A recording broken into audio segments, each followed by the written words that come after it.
আসসালামু আলাইকুম ওয়া রাহমাতুল্লাহি ওয়া বারাকাতুহু।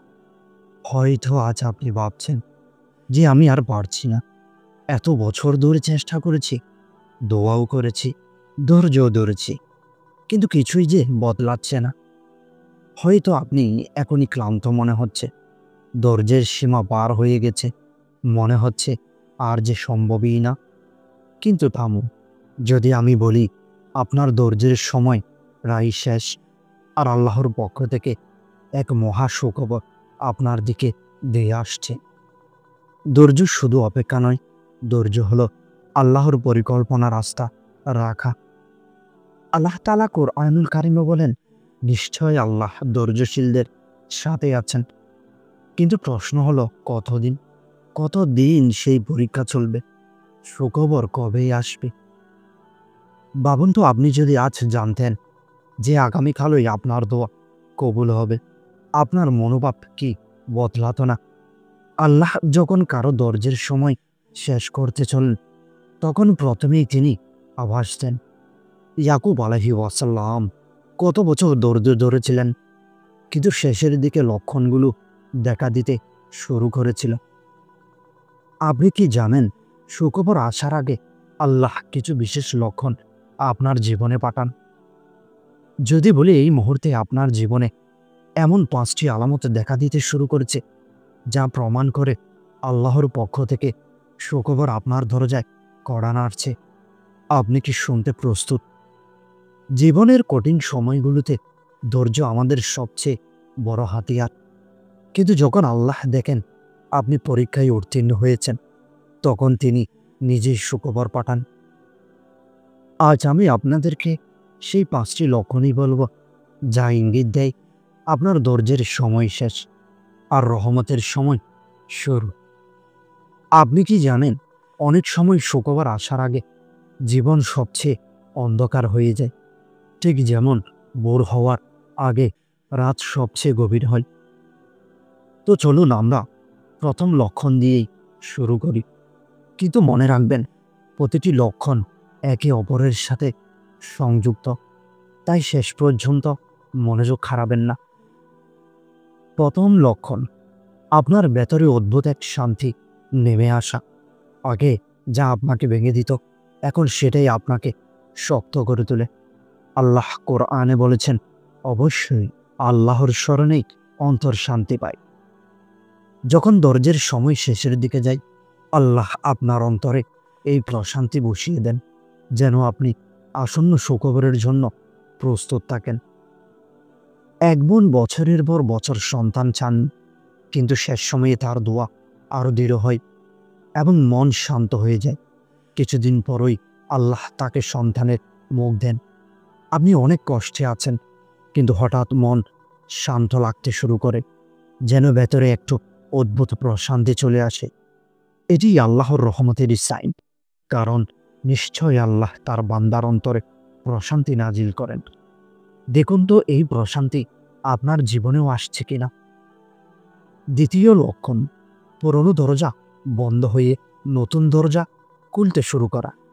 হঠাৎ কিছু সম্পর্ক, সুযোগ বা কাজ আপনার জীবন থেকে সরে যেতে শুরু করে। তখন হয়তো মনে হয় ক্ষতি হচ্ছে, কিন্তু আসলে আল্লাহ জায়গা খালি করছেন ভালো কিছুরই জন্য।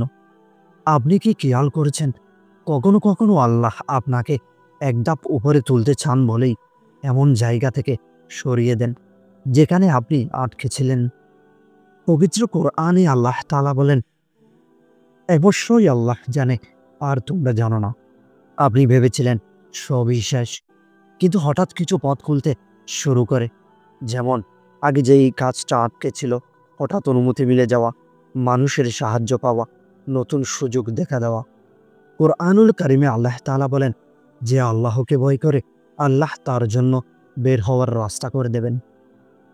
তৃতীয় লক্ষণ, ছোট্ট ছোট্ট দোয়ার দ্রুত কবুল হতে শুরু করা। আগে হয়তো দোয়া কবুল হতে সময় লাগতো, এখন আপনি খেয়াল করছেন ছোট্ট ছোট্ট ইচ্ছেগুলো দ্রুত পূর্ণ হচ্ছে। এটি আল্লাহর এক ধরনের সিগনাল যে আমি শুনছি আর বড় দোয়াটাও আসছে। আপনি দোয়া করলেন কাউকে দেখা হবে, আর সেদিনই দেখা হয়ে গেল।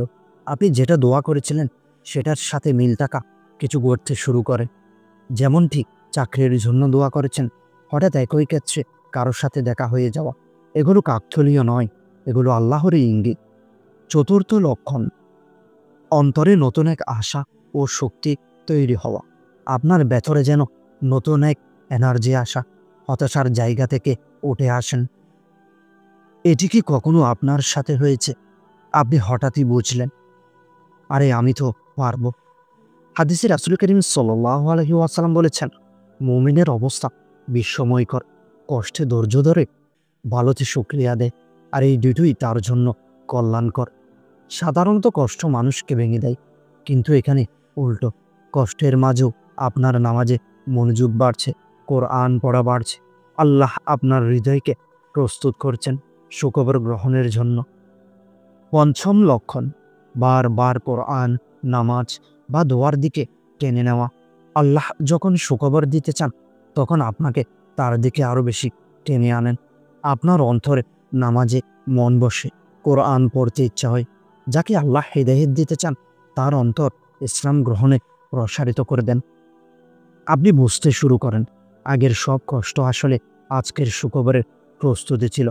আগে যেই প্রত্যাখ্যান পেয়েছিলেন সেটি এখন সেরা সুযোগের দরজা খুলে দিয়েছে। এগুলো কেবল লক্ষণ নয়, বরং আল্লাহর পক্ষ থেকে প্রেরিত ইশারা। কিন্তু এখানে একটা বিষয় আছে, অনেকেই এই ইশারাগুলো দেখে ফেলেও বুঝতে পারে না, ফলে সুখবর তাদের হাতছাড়া হয়ে যায়। যখন আপনার ধৈর্যের সময় শেষ হয়ে আসে তখন আল্লাহ অন্তরে শান্তি দেন, পুরনো দরজা বন্ধ করেন, ছোট্ট দোয়া কবুল করেন, নতুন আশা দেন, আর তার দিকেই টেনে নেন। এই 5টি লক্ষণ যেন আপনার জীবনেও চিনে নিতে পারেন। কিন্তু যদি আপনি এই সময়টা অবহেলা করেন, কৃতজ্ঞ না হন বা পাপের দিকে ফিরে যান, তাহলে সেই সুখবর আপনার থেকে সরে যেতে পারে। আপনি কি জানেন, কখনো কখনো সুখবর আপনার দোরগোড়ায় আছে, কিন্তু আপনার অবহেলার কারণে তা অন্য কারো ভাগ্যে লেখা হয়ে যায়। আপনি হয়তো ভাবছেন, কিভাবে আমি নিশ্চিত হব এই সুখবর আমার জন্যই লেখা হয়েছে? তো প্রিয় দিনই ভাই ও বোন, আল্লাহ কখনো ধৈর্যের বিনিময়ে অপূর্ণ রাখেন না। আপনার অপেক্ষার প্রতিটি মিনিট, প্রতিটি অশ্রুবিন্দু, প্রতিটি দোয়া আল্লাহর কাছে জমা আছে। আর আজ হয়তো সেই সময়ই এসে গেছে। কিন্তু মনে রাখবেন, আল্লাহ যখন সুখবর দেন তখন আরেকটি রহস্যময় পরিবর্তনও ঘটে, যেটা অনেকেই চিনতেই পারে না। আর সেই রহস্য যদি আপনি জানেন, তাহলে আপনি সুখবরকে আরো দ্রুত পাবেন ইনশাআল্লাহ। সেই রহস্য আমি বলবো আমার পরবর্তী ভিডিওটিতে। তো পরের ভিডিওটি আমি বলবো সুখবরকে ধরে রাখার 3টি গোপন রহস্য, যা হয়তো আপনার জীবন বদলে দেবে ইনশাআল্লাহ। তো আজকের ভিডিওটি যদি আপনার হৃদয়ে একটুও নাড়া দিয়ে থাকে, তাহলে অবশ্যই শেয়ার করুন এমন কারো কাছে, যে এই ভিডিওটি শোনার পর, দেখার পর তার অন্তর গেমে যাবে, তার অন্তর আল্লাহর পথে ফিরে যাবে। তো সেই পর্যন্ত ভালো থাকবেন, সুস্থ থাকবেন। আল্লাহ হাফেজ।